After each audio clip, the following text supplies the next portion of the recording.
वैभव सोनवणे देखील आपल्या बरोबर आहेत। वैभव, काय अपडेट? विशाल, विधान भवनामध्ये आम्ही आहोत आणि पायऱ्यांवरती सगळे आमदार जे आहेत, आमदार पदाधिकारी हे सुनेत्रा पवार यांचं स्वागत करायला थांबलेले होते। सुनेत्रा पवार आल्यानंतर तातडीने हे सगळे आमदार आणि सुनेत्रा पवार जे आहेत ते या विधिमंडळ गटाच्या बैठकीसाठी आतमध्ये गेलेत विधान भवनामध्ये। तिथं जी बैठक होईल विधिमंडळ गटनेता निवडण्यासंदर्भातली, त्या बैठकीला काही वेळामध्ये सुरुवात होईल। सगळ्यात महत्त्वाची बाब म्हणजे याच्यात पहिला जो ठराव करण्यात येईल तो ठराव अजित पवार यांच्या मृत्यूनंतरचा शोक प्रस्ताव जो आहे तो मांडण्यात येईल आणि लगेच तातडीने त्यानंतर सुनेत्रा पवार यांची गटनेतेपदी नियुक्ती करण्याच्या संदर्भामधला ठराव जो आहे तो आमदारांसमोर ठेवला जाईल।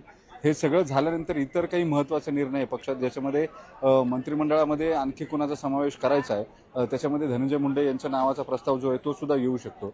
हे सगळं एकीकडे सुरू असताना दुसरीकडे पार्थ पवार यांची शरद पवार यांच्याबरोबरची बैठक संपलेली आहे। ही सगळी बैठक जी आहे आता विधिमंडळ गटाची राष्ट्रवादीच्या, ती बैठक साधारण 1 ते 1.5 तास चालेल आणि 5 ते 5:30च्या दरम्यान सुनेत्रा पवार या शपथ घेतील अशी माहिती मिळते। तशी तयारी जी आहे ती लोकभवनला सुरू आहे।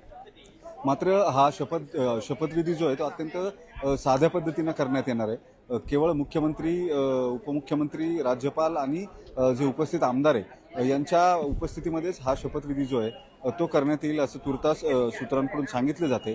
इतर कुणीही किंवा कुठलाही तामझाम किंवा मोठा कार्यक्रम जो आहे तो करण्यात येणार नाहीये।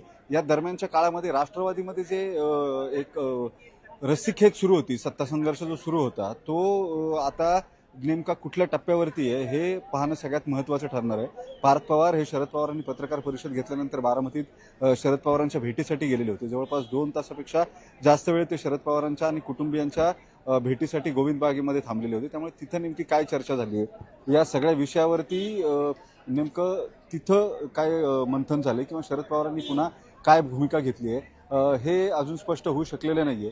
दरम्यानच्या काळामधली निरोपानिरोपी जी आहे ती सतत सुरू आहे इकडून तिकडे, कारण शरद पवार यांनी पत्रकार परिषद घेतल्यानंतर तातडीने सुनील तटकरे, प्रफुल्ल पटेल हे सगळे देवगिरीवरती जाऊन सुनेत्रा पवार यांना भेटलेले होते आणि त्यानंतर थोड्याच वेळात लगेच पार्थ पवार हे बारामतीतून सहयोग सोसायटीतून गोविंद बागेमध्ये गेले।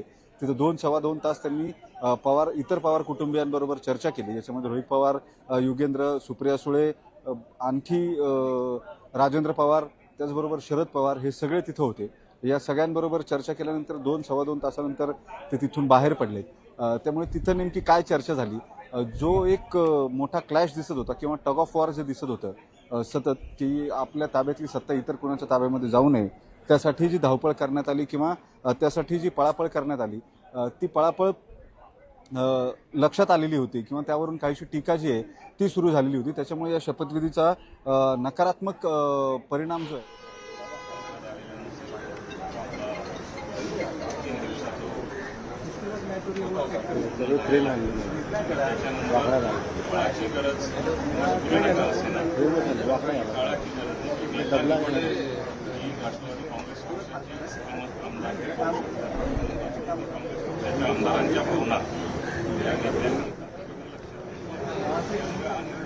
या सगळ्या घडामोडींच्या पार्श्वभूमीवर राजकीय प्रतिक्रिया देखील येताना दिसत आहेत। राष्ट्रवादी काँग्रेसचे नेते अनिल पाटील हे माध्यमांशी बोलताना आपण बघितलं, पण दुसरीकडे ही गटनेता निवडीपूर्वीची ही दृश्य आपण बघतोय सभागृहात, म्हणजे अजित पवारांच्या दालनाच्या बाजूलाच असलेल्या सभागृहात गटनेता निवडीची प्रक्रिया जी ती पार पडते। याकरता सगळे महत्त्वाचे नेते इथं उपस्थित असल्याचं आपण पाहतोय आणि या संदर्भातला प्रस्ताव जो आहे तो प्रफुल्लभाई पटेल आणि सुनील तटकरे यांच्याकडनं, यांच्या वतीने, कारण पक्षाचे ज्येष्ठ नेते म्हणून ते या ठिकाणी तो प्रस्ताव मांडतील। सगळ्यात सुरुवातीला स्वर्गीय अजित पवार यांच्या संदर्भातला शोकप्रस्ताव जो तो मांडण्यात येईल, त्यांना श्रद्धांजली अर्पण करण्यात येईल आणि मग पुढे सुनेत्रा पवार यांच्या गटनेता निवडीच्या संदर्भातला प्रस्ताव जो आहे तो मांडण्यात येईल। एक प्रोटोकॉल आहे, पक्षाचे काही नियम आहेत आणि त्या नियमानुसारच आपण पाहतोय की सुनेत्रा पवार यांची गटनेतेपदी निवड करण्यात येईल।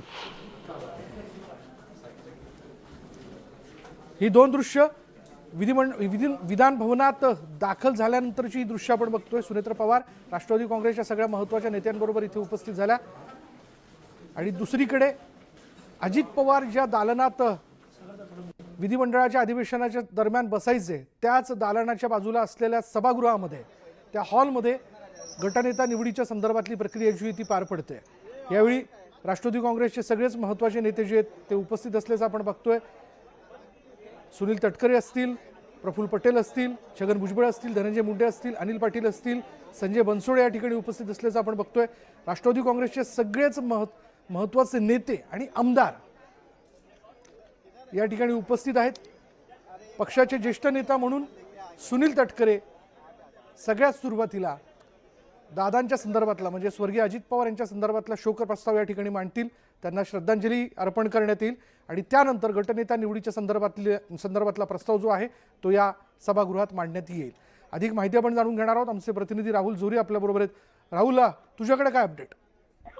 अगदी गेल्या 2-3 दिवसांपासून राजकीय उलथापालथीच्या ज्या घटना घडत आहेत आता त्याच्या शेवटावर राष्ट्रवादी गटनेते पदाची निवड ही आलेली आहे. एकंदरीत बघतोय की अजित पवार यांच्या निधनानंतर गेल्या 3 दिवसांमध्ये अगदी राजकीय घडामोडींच्या होत्या त्याचाच हा शेवट म्हणजे सुनेत्रा पवार यांची गटनेतेपदी होणारी निवड. आणि या संदर्भात आधी अजित पवार यांच्या संदर्भात शोक प्रस्ताव मांडला जाईल आणि त्या संदर्भात लगेचच पुढची कारवाई म्हणजे सुनेत्रा पवार यांची राष्ट्रवादीच्या गटनेतेपदासाठी निवड या बाबतीचा प्रस्ताव जो आहे तो राष्ट्रवादीचे वरिष्ठ मंत्री छगन भुजबळ हे मांडतील आणि त्यानंतर त्याला अनुमोदन म्हणून मग ते दिलीप वळसे पाटील असतील, हसन मुश्रीफ असतील, हे 2 लोक त्याला अनुमोदन करणार आहेत. मात्र अनुमोदन करण्यासाठी कुठलीही संख्या बंधनकारक नाही, त्यामुळे सगळीच लोक यावर एक हाती एक मतानं यावर शिक्कामोर्तब करणार असल्याची माहिती जी आहे ते समोर येते.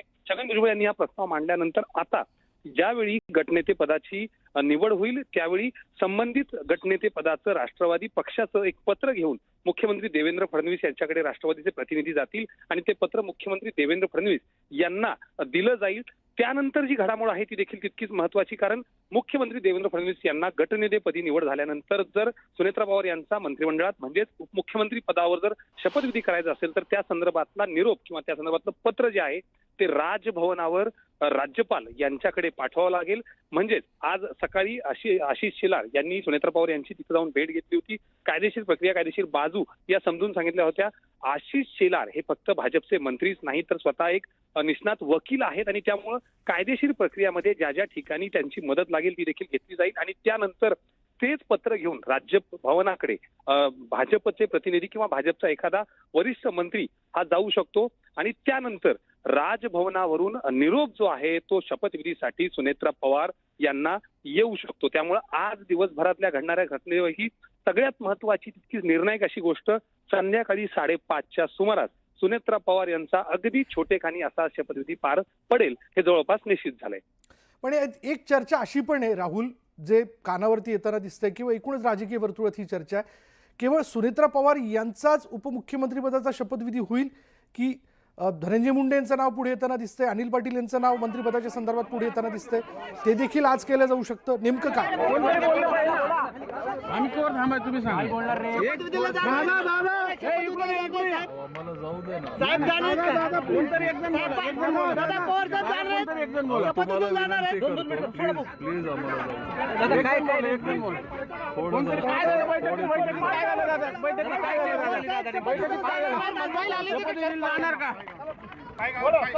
रोहित पवार आणि युगेंद्र पवार या दोघांनाही माध्यमांच्या वतीने प्रश्न विचारण्याचा प्रयत्न झाला. गोविंद बागेतनं ते बाहेर पडत होते. यावेळी शरद पवार शपथविधी सोहळ्याकरता जाणार आहेत का असा प्रश्न त्यांना विचारण्यात आला, पण आम्हाला जाऊ द्या अशी विनंती करत हे दोघंही पुढे निघून गेलेले आहेत. त्यांनी त्या प्रश्नाचं उत्तर देऊ केलेलं नाही. पण आपल्याला जे कळतंय मोठी बातमी, सुनेत्रा पवारांची गटनेतेपदी निवड करण्यात आलेली आहे. गटनेतेपदाच्या संदर्भातली प्रक्रिया अखेर पार पडली आहे. म्हणजेच ते यानंतर आज सायंकाळी या राज्याच्या पहिल्या महिला उपमुख्यमंत्री म्हणून शपथ घेतील. पण तत्पूर्वी जी पक्षाच्या प्रमुख पदाची प्रक्रिया असते म्हणजे विधिमंडळातल्या सगळ्या आमदारांचा प्रमुख, त्या पक्षाचा प्रमुख म्हणून सुनेत्रा पवारांची गटनेतेपदी निवड करण्यात आलेली आहे. या अनुषंगाने विधिमंडळातल्या पक्षीय कामकाजातले सगळे निर्णय घेण्याचे अधिकार त्यांना देण्यात आलेले आहेत. मंत्रीपद निवडीच्या संदर्भातले अधिकार त्यांना देण्यात आलेले आहेत. अधिक माहिती आपण जाणून घेणार आहोत. आमच्या प्रतिनिधी प्रणाली कापसे आपल्या बरोबर आहेत. प्रणाली, अखेर सुनेत्रा पवार यांची गटनेतेपदी निवड करण्यात आली आहे. अगदी खरं आहे. ठराव हा एकमतानं मंजूर करण्यात आलेला आहे. सुनेत्रा पवार या राष्ट्रवादी पक्षाच्या गटनेत्या असणार आहे. विधान भवनातले, विधानसभेचे, विधान परिषदेचे जे काही आमदार आहेत त्यांच्या त्या आता गटनेत्या असणार आहे. त्यामुळे राष्ट्रवादीशी संबंधित कोणताही निर्णय, विधान भवनातील कोणताही निर्णय हा आता सुनेत्रा पवार यांच्या अखत्यारीतच घेतला जाणार आहे. त्या विधान भवनातील विधानसभेच्या विधान परिषदेच्या आमदारांच्या गटनेता झालेल्या आहेत. आताची ही सगळ्यात मोठी बातमी आहे, कारण विधान भवनातील विधिमंडळाचा गटनेता निवडल्याशिवाय पुढची प्रक्रिया पार पाडता येणार नव्हती आणि त्यामुळे आमदारांच्या उपस्थितीमध्ये सुनेत्रा पवार या आता विधान भवनातील विधिमंडळाच्या गटनेता राष्ट्रवादी पक्षाच्या झालेल्या आहेत आणि थोड्या वेळातच त्यांचा शपथविधी सुद्धा पार पडेल, कारण त्या शपथविधीची लोकभवनामध्ये संपूर्ण तयारी केली जाते आहे. परंतु ही संपूर्ण प्रक्रिया पार पाडण्यासाठी, शपथविधी होण्यासाठी त्या विधिमंडळातील गटनेता निवडलं जाणं हे गरजेचं होतं. आपण पाहतो आहोत की दिलीप वळसे पाटील यांनी ठराव मांडला, तर छगन भुजबळ यांनी त्याला अनुमोदन दिले आणि त्यानंतर हा ठराव एकमताने संमत झालेला आहे. सुनेत्रा अजित पवार या आता राष्ट्रवादीच्या विधान भवनातील विधिमंडळाच्या गटनेता असणार आहेत. आताची ही सगळ्यात मोठी बातमी आपल्याला म्हणावी लागेल. ज्या पद्धतीनं आज अगदी शोकाकुल वातावरणातच खरं तर विधान भवनामध्ये सुनेत्रा पवार यांना या इथे उतरल्या, त्यानंतर सगळ्या आमदारांनी त्यांच्यासोबत अजितदादा पवार यांच्या दालनापर्यंत ते सगळेजण एकत्रित मिळून गेले आणि त्यानंतर या बैठकीला सुरुवात झाली. ज्या बैठकीमध्ये प्रदेशाध्यक्ष सुनील तटकरे उपस्थित आहेत, प्रफुल्ल पटेल सुद्धा या ठिकाणी उपस्थित आहेत. या दोघांच्याही उपस्थितीमध्ये विधान भवनातील सदस्य या नात्याने दिलीप वळसे पाटील यांनी प्रस्ताव मांडला, तर सदस्य याच नात्यानं छगन भुजबळ यांनी त्याला अनुमोदन दिले आणि त्यानंतर एकमतानं हा संपूर्ण ठराव जो आहे तो संमत करण्यात आला आणि आता पुढची प्रक्रिया, जी काही कागदोपत्री प्रक्रिया असेल ती पार पाडली जाते आहे. त्यामुळे आता सुनेत्रा पवार या राष्ट्रवादीच्या विधान भवनातील गटनेत्या झालेल्या आहेत. सगळे आमदार उपस्थित आहेत आणि त्यांच्याच अनुमोदनानं एकमतानं हा ठराव संमत झालेला आहे. महत्वाची बातमी आता क्षणाची आपण जाणून घेतोय आपल्या न्यूज 18 मराठीच्या सगळ्या प्रेक्षकांकरता.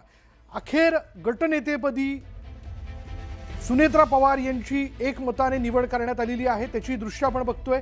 या संदर्भातला प्रस्ताव जो आहे तो दिलीप वळसे पाटील यांनी मांडला आणि त्याला छगन भुजबळ यांनी अनुमोदन दिलेलं आहे.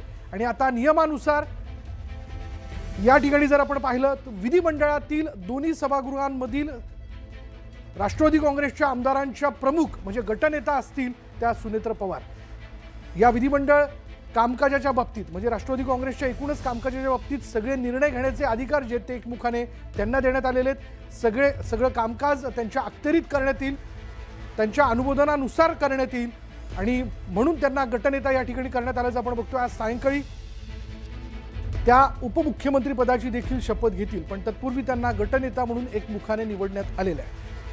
जाणार आहोत आमचे प्रतिनिधी राहुल झोरी यांच्याकडे. राहुल, अगदी गटनेत्यापदी एकमुखानं निवड होणं याचाच अर्थ आता राष्ट्रवादीच्या विधिमंडळ परिसर नाही तर राष्ट्रवादीच्या प्रमुख नेते मंडळी पदापैकी आता सुनेत्रा पवार यांची एक नंबर पोझिशन ही आता जवळपास निश्चित झाली आहे. एकंदरीत बघितलं तर एकीकडे सुनील तटकरे प्रदेशाध्यक्ष जरी असले तरी देखील विधिमंडळात जे कामकाज राष्ट्रवादीचं होणार होतं, राज्याच्या प्रत्येक निर्णय प्रक्रियेमध्ये अजित पवार यांची जशी महत्वपूर्ण आणि निर्णायक भूमिका होती तशाच पद्धतीनं आता सुनेत्रा पवार या राष्ट्रवादीच्या बिनविरोध एक हाती आणि एकमतानं अशा गटनेतेपदी त्यांची निवड झालेली आहे. आता पुढची प्रक्रिया देखील तितकीच महत्वाची. अर्थात विधिमंडळ गटनेतेपदी निवड झाल्यानंतर मंत्रिमंडळात होणारा त्यांचा समावेश आणि फक्त मंत्रिमंडळात नाही तर मंत्रिमंडळाच्या मुख्यमंत्र्यानंतर येणारी बाजू म्हणजेच उपमुख्यमंत्री पद हे त्यांना आज त्याची शपथ घ्यायची आहे. एकंदरीत बघितलं तर इथनं गटनेते पदाचं पत्र जे आहे, निवडीचं पत्र जे आहे ते काही वेळातच मुख्यमंत्री देवेंद्र फडणवीस यांच्याकडे घेऊन राष्ट्रवादीचे प्रतिनिधी जातील आणि त्यानंतर मुख्यमंत्री देवेंद्र फडणवीस यांच्याकडून स्वतःचं एक पत्र हे राजभवनावर देवव्रत आचार्य जे की राज्याचे राज्यपाल आहेत त्यांच्याकडे पाठवलं जाईल.